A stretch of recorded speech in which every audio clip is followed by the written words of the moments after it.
Hi friends, இப்போ இதில் இருக்க மெஷர்மெண்ட் 34 இன்ச்சு மார்பு சுற்றளவு, 28 இன்ச்சு இடுப்பு சுற்றளவு, உயரம் 13.5 இன்ச்சு, கை நீளம் 11 இன்ச்சு, கை சுற்றளவு 10.5 இன்ச்சு, ஆம்ஹோல் 15.5 இன்ச்சு, ஷோல்டர் 15, முன்கழுத்து 7 இன்ச்சு, பின் கழுத்து 9.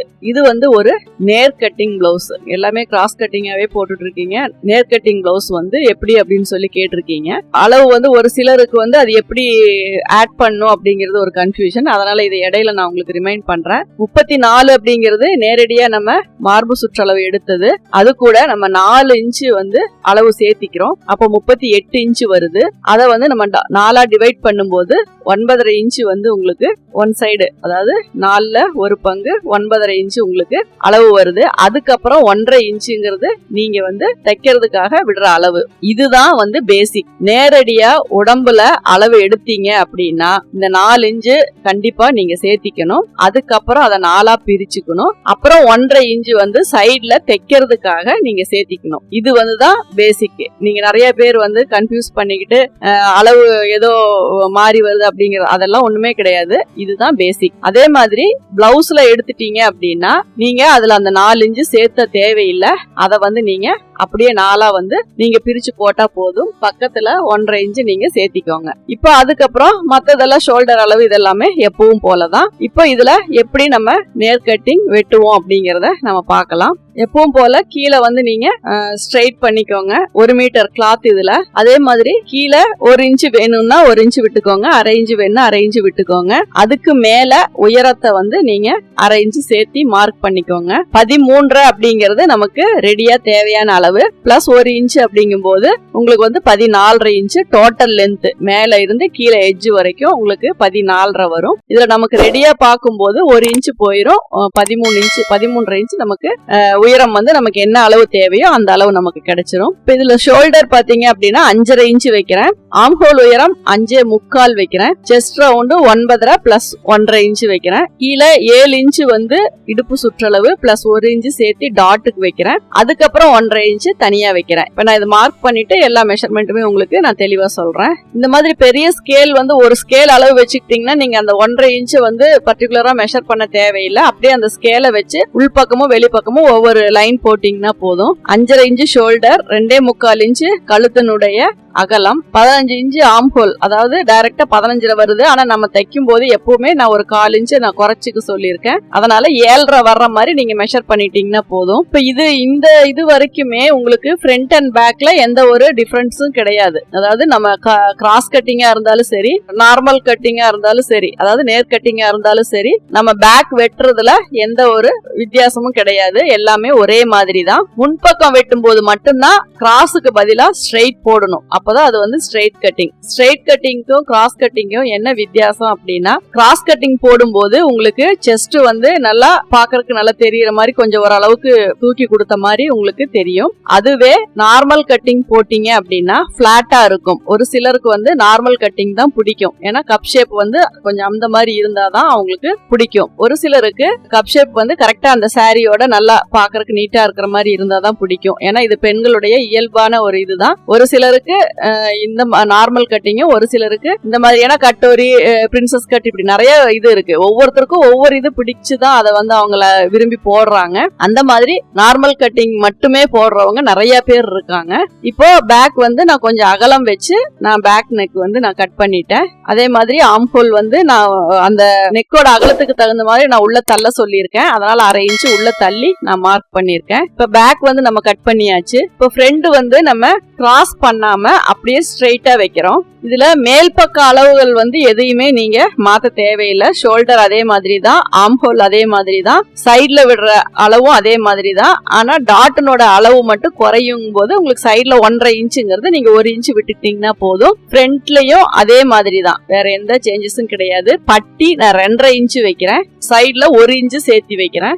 முன்கழுத்து டோட்டலாவே நான் 7.5 இன்ச்சு வைக்கிறேன். ஏன்னா 7.5 பிளஸ் அரை இருந்தது, அது நார்மலுக்கு வந்து ரொம்ப லோவா போயிருங்கிறனால டோட்டலாவே 7.5 இன்ச்சு வைக்கிறேன். அதுல அதே மாதிரி முன்பக்க உயரம் இதுல அதிகமா வைக்கணும். நார்மலா 3+1 வைக்கிறீங்க அப்படின்னா சாதா பிளவுஸுக்கு 4+1 நீங்க வைக்கணும். இந்த சென்டர் டாட் வந்து ரொம்ப டீப்பா இறக்க தேவையில்லை. நீங்க பேக் லென்த் அளவுக்கே வச்சீங்கன்னா கூட போதும். டோட்டலா 13 இன்ச்சு உயரம் அப்படின்னா அந்த 13 இன்ச்சு நீங்க வச்சீங்கன்னா போதும். ஷோல்டர் எப்பவும் போல கட் பண்ணிக்கோங்க.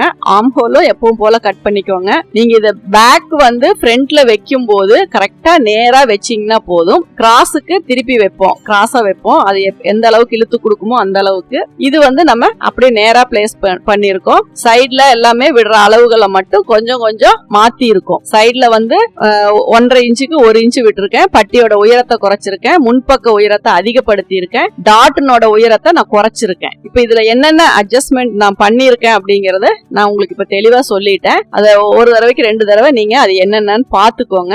உங்களுக்கு கிராஸ் கட்டிங்கோடைய ஃப்ரண்ட் போர்ஷன் பாக்குறதுக்கும் ஸ்ட்ரைட் கட்டிங்கோடைய ஃப்ரண்ட் போர்ஷன் பாக்குறதுக்கும் நிறையவே வித்தியாசம் உங்களுக்கு தெரியும். ஏன்னா இது பார்க்கும்போது நார்மலான ஒரு ஹைட்டு, பட்டியோட உயரம் இதெல்லாம் பார்க்கும்போது சும்மா சாதாவா ஒரு இதாத்தான் தெரியுமே ஒழிய, அதே கிராஸ் கட்டிங் பார்க்கும்போது அந்த வி வந்து ரொம்ப டீப்பாவும், ஃப்ரண்ட்னுடைய உயரம் கொஞ்சம் கம்மியாவும், சைடு உயரம் கொஞ்சம் கம்மியாவும், பட்டி பெருசாவும் அந்த மாதிரி இருக்கும். இது பார்க்கும்போது சும்மா நார்மலா தான் இருக்கும். உங்களுக்கு பேக் லென்த் அளவே ஃப்ரண்ட். இந்த டாட் எல்லாமே நம்ம பெருசா பிடிக்க போறது இல்ல, சும்மா ஒரு 1 இன்ச்சுக்கு தான் நம்ம பிடிக்க போறோம். பார்க்கும்போது உங்களுக்கு அந்த பிளவுஸனுடைய அமைப்பு எப்படி இருக்கும். ஏன்னா நிறைய கட் பண்றவங்களுக்கு தான் இது எப்படி இருக்கு அது எப்படி இருக்குங்கிற வித்தியாசம் வந்து கண்டுபிடிக்க முடியும். அதனால உங்களுக்கு அதை பார்க்கும் போதே அதுல என்னென்ன அட்ஜஸ்ட்மெண்ட் பண்ணிருக்கீங்க அப்படிங்கிறது உங்களுக்கு நல்லாவே தெரியும். இதுல நெக்கு பொறுத்த வரைக்கும், ஷோல்டர் ஆர்ம் ஹோல் பொறுத்த வரைக்கும் நான் எந்த சேஞ்சஸுமே பண்ணல. சேம் அதே மாதிரி தான்.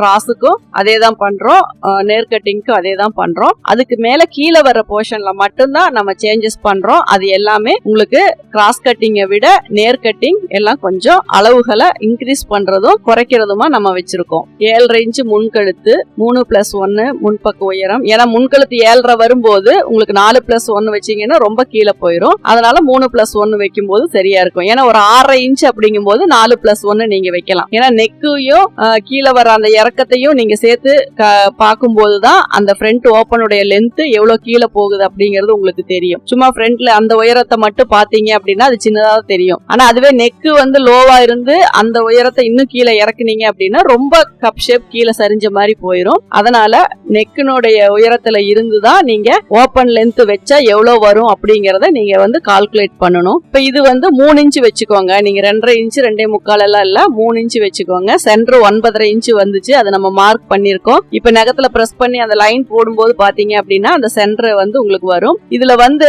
கப் ஷேப் வந்து சின்னதா இருந்துச்சு அப்படின்னா 9 இன்ச்சு 9.5 இன்ச்சு, அதுவே நல்லா பாடியா ஹைட்டா இருக்கு அப்படின்னா 10 இன்ச்சு 10.5 இன்ச்சு, அதுதான் சென்டர் வரும். அதை விட பெருசு அதிகமாலாம் கப் ஷேப் வராது, அதை விட ரொம்ப குறைவாகவும் வராது. இது மட்டும்தான் உங்களுக்கு மீடியமா வரும். அதனால நீங்க அதை எப்பவுமே மெமரியில வச்சுக்கோங்க. ஏன்னா அந்த ஃப்ரண்ட் போர்ஷன் பார்த்தாவே டக்குன்னு உங்களுக்கு சென்டர் பாயிண்ட் கண்டுபிடிக்க முடியும். ஏன்னா அந்த இருக்கிறதே அந்த 4 பகுதி தான். அந்த 4 பகுதிக்கு உங்களுக்கு சென்டர் டாட் வந்து ஈஸியா கண்டுபிடிக்க முடியும். கொஞ்ச நாள் மட்டும் நீங்க பிராக்டிஸ் ஆகிற வரைக்கும் தான் அது வந்து மெஷர் பண்ற மாதிரி வரும். மத்த டைம் எல்லாம் பாத்தீங்க அப்படின்னா ஆட்டோமேட்டிக்கா உங்களுக்கே இதுதான் சென்டர் வரும் அப்படிங்கிறது நல்லாவே தெரியும். ஆர்ம் ஹோலுமே ரொம்ப கம்மியா தான் வெட்டி இருக்கேன்.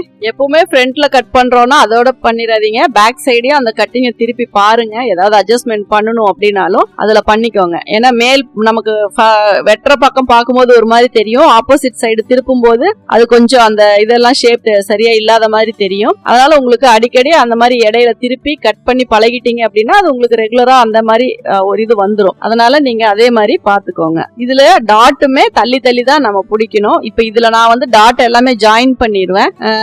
சப்போஸ் நீங்க டாட் பிடிக்கிற மாதிரி இருந்ததுன்னா நல்லாவே டிஸ்டன்ஸ்ல தான் நீங்க டாட் பிடிக்கணும். ரொம்ப நெருக்கி பிடிச்சிட்டீங்க அப்படின்னாலும் கப் ஷேப் ரொம்ப அமர்ந்த மாதிரி ஆயிரும். ஏன்னா இது வந்து உங்களுக்கு வந்து தூக்கி கொடுக்காது. ஏன்னா இது வந்து பிளாட்டா தான் வரும். டாட் அதிகமா நெருக்கி பிடிச்சிட்டீங்கனாலும் இன்னும் கப் ஷேப்பை ரொம்ப அமுத்தின மாதிரி இதா இருக்கும். அதனால நீங்க வந்துட்டு கொஞ்சம் டிஸ்டன்ஸ்ல 1.5 இன்ச்சுங்கிறது 1.5 இன்ச்சு 1.25 இன்ச்சு டிஸ்டன்ஸ்ல நீங்க டாட் வந்து தள்ளி பிடிச்சிக்கலாம். இப்ப இதுல மெட்டீரியல் எவ்வளவு இருக்குதோ அதுக்கு தகுந்த மாதிரி நான் ஸ்லீவ் அட்ஜஸ்ட்மெண்ட் நான் பண்ணிக்கிறேன். இப்ப இந்த நார்மல் பிளவுஸ் வந்து நான் ஸ்டிச்சிங் பண்ணிருக்கேன், அதுவும் நான் வீடியோ எடுத்திருக்கேன். அது வந்து உங்களுக்கு நெக்ஸ்ட் வீடியோவா நான் வந்து அப்லோட் பண்றேன். ஒரு பிளவுஸை வந்து எப்படி ஸ்டிச் பண்றது, எப்படி ஸ்டார்டிங்ல இருந்து எண்டு வரைக்கும் எப்படி தைக்கிறது அப்படிங்கறத பொறுமையாவே நான் எடுத்திருக்கேன்.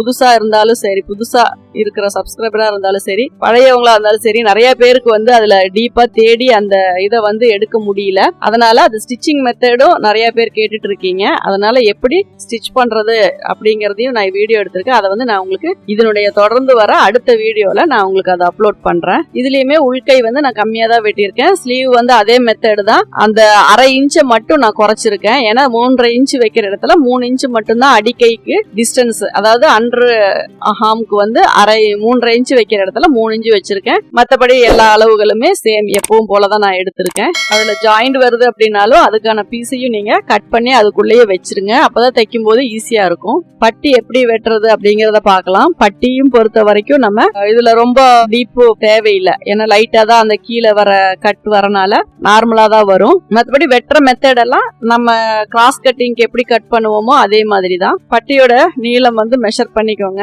ரெண்டுக்கும் ஒரு லைன் போட்டுக்கோங்க. அதுக்கப்புறம் பட்டியோட உயரத்தை மார்க் பண்ணிட்டு அதுக்கப்புறம் நம்ம பட்டி வந்து கட் பண்ணிக்கலாம். இப்போ லைனிங் எல்லாமே நம்ம கட் பண்ணியாச்சு. இதுக்கப்புறம் மெயின்ல வச்சு நம்ம வெட்டி எப்பவும் போல நம்ம ஸ்டிச் பண்ணிக்கலாம். ஸ்டிச் பண்ற வீடியோ வந்து உங்களுக்கு அடுத்த இதா வரும். இந்த வீடியோ உங்களுக்கு பிடிச்சிருந்தா லைக் பண்ணுங்க, ஷேர் பண்ணுங்க. Thank you viewers.